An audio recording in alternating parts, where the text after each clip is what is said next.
2026 ಹಾಗೂ 27ನೇ ಸಾಲಿನ ಶೈಕ್ಷಣಿಕ ವರ್ಷದ ಅಂಗವಾಗಿ ನವಲಗುಂದ ಪಟ್ಟಣದ ಸರ್ಕಾರಿ ಹಿರಿಯ ಪ್ರಾಥಮಿಕ ಶಾಲೆ ನಂಬರ್ 3ರಲ್ಲಿ ಶಾಲಾ ಪ್ರಾರಂಭೋತ್ಸವವನ್ನು ಅತ್ಯಂತ ಸಂಭ್ರಮ ಮತ್ತು ಸಡಗರದಿಂದ ಆಚರಿಸಲಾಯಿತು. ದೀರ್ಘಾವಧಿಯ ಬೇಸಿಗೆ ರಜೆಯ ನಂತರ ಶಾಲೆಗೆ ಮರಳಿದ ವಿದ್ಯಾರ್ಥಿಗಳನ್ನು ಶಾಲೆಯ ಮುಖ್ಯ ದ್ವಾರದಲ್ಲಿ ತಳಿರು ತೋರಣಗಳಿಂದ ಮತ್ತು ಬಣ್ಣ ಬಣ್ಣದ ಬಲೂನ್ಗಳಿಂದ ಶೃಂಗರಿಸಿ ಅದ್ದೂರಿಯಾಗಿ ಸ್ವಾಗತಿಸಲಾಯಿತು. ಶಾಲೆಗೆ ಆಗಮಿಸಿದ ಪುಟ್ಟ ಕಂದ ಮಕ್ಕಳಿಗೆ ಶಿಕ್ಷಕರು ಹಾಗೂ ಶಾಲಾ ಅಭಿವೃದ್ಧಿ ಅಧ್ಯಕ್ಷರು ಸೇರಿದಂತೆ ಸಮಿತಿಯ ಎಲ್ಲ ಪದಾಧಿಕಾರಿಗಳು ಪ್ರೀತಿಯಿಂದ ಗುಲಾಬಿ ಹೂವನ್ನ ನೀಡಿ ಸ್ವಾಗತಿಸಿದರು.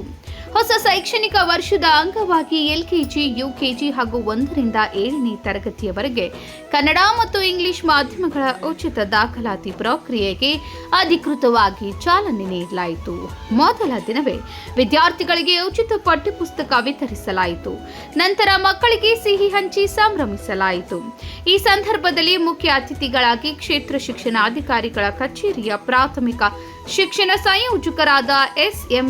ಬೆಂಚಿಕೇರಿ, ಎಸ್ಡಿಎಂಸಿ ಅಧ್ಯಕ್ಷರಾದ ಕಾಸಿಂ ಸಾಬ್ ಮಚ್ಲಿ ಬಂದರ್, ಮಾಜಿ ಅಧ್ಯಕ್ಷರಾದ ಅಡಿಯಪ್ಪ ಸಿರಸಂಗಿ, ಪ್ರಧಾನ ಗುರುಮಾತೆಯಾದ ಎಂಸಿ ಚೆನ್ನಪ್ಪ ಗೌಡ್, ಸಾಮಾಜಿಕ ಕಾರ್ಯಕರ್ತ ಮಾಬೂಸಾಬ್ ಯರಗುಪ್ಪಿ, ಬಶೀರ್ ಅಹಮದ್ ಹುನ್ಗುಂದ್, ರೈತ ಮುಖಂಡ ಮಲ್ಲಿಕಾರ್ಜುನ ಸ್ವಾಮಿ ಮಠಪತಿ, ಬಸವರಾಜ ಮಲ್ಯದಾಸರ್, ಸಹ ಶಿಕ್ಷಕರಾದ MH Chikkanal, RB Hallikeri, Suresh Bhajantri, KF Banti, Kumari MN Waggar, SDMC ಸದಸ್ಯರಾದ ಮಂಜುನಾಥ್ ತೇಲಿ, ಬಸವರಾಜ್ ಮಡಿವಾಳರ್, ಶಿವಾನಂದ್ ಜಾಲ್ಗಾರ್ ಸೇರಿದಂತೆ ಇನ್ನಿತರರು ಉಪಸ್ಥಿತರಿದ್ದರು.